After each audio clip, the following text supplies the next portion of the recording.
నిజంగా ఖజానాకి అంత కెపాసిటీ లేదు. ఎందుకంటే రాష్ట్రం విడిపోయిన తర్వాత కట్టుబట్టలతో వచ్చిన రాష్ట్రం అంది. ఈ సమయంలో ఇటువంటి ఫ్రీలు అన్ని కూడా ఇచ్చేసి 24 స్కీమ్స్ ద్వారా వేల కోట్ల రూపాయలు ఇలా పంచేయడం అనేది చాలా పెద్ద విమర్శ ఉంది. ఎందుకంటే ఈ డబ్బులు ఎవరైతే తీసుకున్నారో వాళ్ళెవ్వరూ కూడా బాగుపడిన దాఖలాలు లేవు. ఎవరి కాళ్ళ మీద వాళ్ళు నిలబడే పరిస్థితిలో ఒక్కడు కూడా కనబడరు మనకి. ఈ డబ్బులు తీసుకుంటున్న వాళ్ళు ఎవరు కూడా ఆ రోజుకి గడవడం కోసమో ఆ నెల గడవడం కోసమో ఇది ఉపయోగపడుతుంది తప్ప ఆ జీవితాన్ని ఒక నిలబెట్టుకుని దీంతో మన కాలమే మనం నడవచ్చు అనే భరోసా ఇచ్చే స్కీమ్ ఒకటి కూడా లేదు. అందువల్ల ఏంటంటే దాన్ని ఏ నెల కానాలే, లేకపోతే ఏ పక్షానికి ఆ పక్షమే ఇలాగే ఇస్తూ వాళ్ళందరినీ కూడా మెయింటైన్ చేసుకుని రావడం జరుగుతుంది. దీనివల్ల రాష్ట్రంలో ఇతర అభివృద్ధి కార్యక్రమాలన్నీ కుంటుపడ్డాయి. మొత్తం అన్ని నిధులు ఇంక్లూడింగ్ ఎంప్లాయీస్ కి రావాల్సిన మొత్తాలను కూడా దీనికి డైవర్ట్ చేసి, ఇవాళ టీచర్స్ తాలూకా అమౌంట్ దీనికి డైవర్ట్ చేసి, ఫెన్సర్ సంబంధించిన అమౌంట్ దీనికి డైవర్ట్ చేసి, రోడ్లు వేయాల్సిన అమౌంట్ దీనికి డైవర్ట్ చేసి, ఏదైనా డెవలప్మెంటల్ యాక్టివిటీస్ చేయాల్సిన దాన్ని మొత్తం సొమ్మునంతా కూడా ఓన్లీ ఈ పథకాల కోసమే ఖర్చు పెట్టడం జరుగుతుంది. దీనివల్ల ఒక్కసారిగా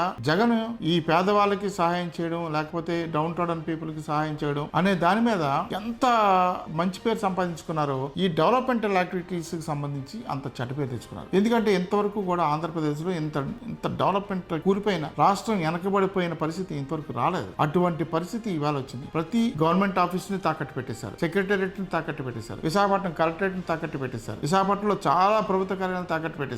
ఇవన్నీ కూడా ఒక సామాన్యుని మీద అప్పుల భారం పెరుగుతుంది. తనేమో ₹1,00,000 ఇవ్వచ్చేమో కానీ 2 లక్షల రూపాయలు 3 లక్షల రూపాయలు అప్పుల భారం ఒక్కొక్కరిని ఎత్తివేపడు. ఇంత అప్పులు చేసి రాష్ట్రాన్ని డెవలప్మెంట్ చేయకుండా ఉండడం అనేది చాలా ఘోరం, నేరం కూడా. అటువంటి పరిస్థితిని ఇవాళ ఎదుర్కోలేని పరిస్థితిలో ఉన్నారు. ఇందువల్ల అందరి దగ్గర కూడా ఓటర్స్ ఎవరైతే ఉన్నారో, టార్గెట్ గ్రూప్ ఏదైతే ఉందో వాళ్ళందరి చేతులను కూడా సంవత్సరం మొత్తం 5 సంవత్సరాలను కొంత డబ్బులు వెళ్ళినాయి. వాళ్ళు అభిమానాన్ని చూపిస్తున్నారు. అంటే వాళ్ళు కూడా బాధపడే వాళ్ళు చాలా మంది ఉన్నారు. ఎందుకంటే కరెంటు, విద్యుత్ ఛార్జీలు బాగా పెరిగినాయి, తర్వాత ట్యాక్స్ పెరిగింది, ఇళ్ల ట్యాక్స్లు పెరిగినాయి, తర్వాత చెత్త ట్యాక్స్ పడింది అందరికి, ఇట్లాగా గ్యాస్ సిలిండర్ రేట్ పెరిగింది. ఇది రాష్ట్రానికి సంబంధించిన, కేంద్రానికి సంబంధించిన ఇష్యూస్ అయినప్పటికీ కూడా ప్రతి ఇంటి మీద కూడా భారం పెరిగింది. అంటే ఇది వరకు 5,000తో బతికేవాడు ఇవాళ 10,000తో బతకాల్సి వస్తుంది. 10,000 రూపాయలు ఎక్కడ వస్తాయి? వీళ్ళకి 10,000 ఖర్చు అయిందని చెప్పి వాళ్ళు చేస్తున్న యాజమాని, పనిచేస్తున్న ఉద్యోగంలో యాజమాని వీళ్ళకి 10,000 రూపాయలు పెంచడు కదా. ఈ 5,000 రూపాయలు నష్టంతో ఎందుకంటే అప్పులలో కూరిపోయి చాలా మంది చూస్తున్నాం. ఇవాళ మనం ఎంతో మంది ఆత్మహత్యలు చేసుకుంటున్నారు, బయటికి తెలియలేని పరిస్థితి. ఇటువంటి పరిస్థితి అంటే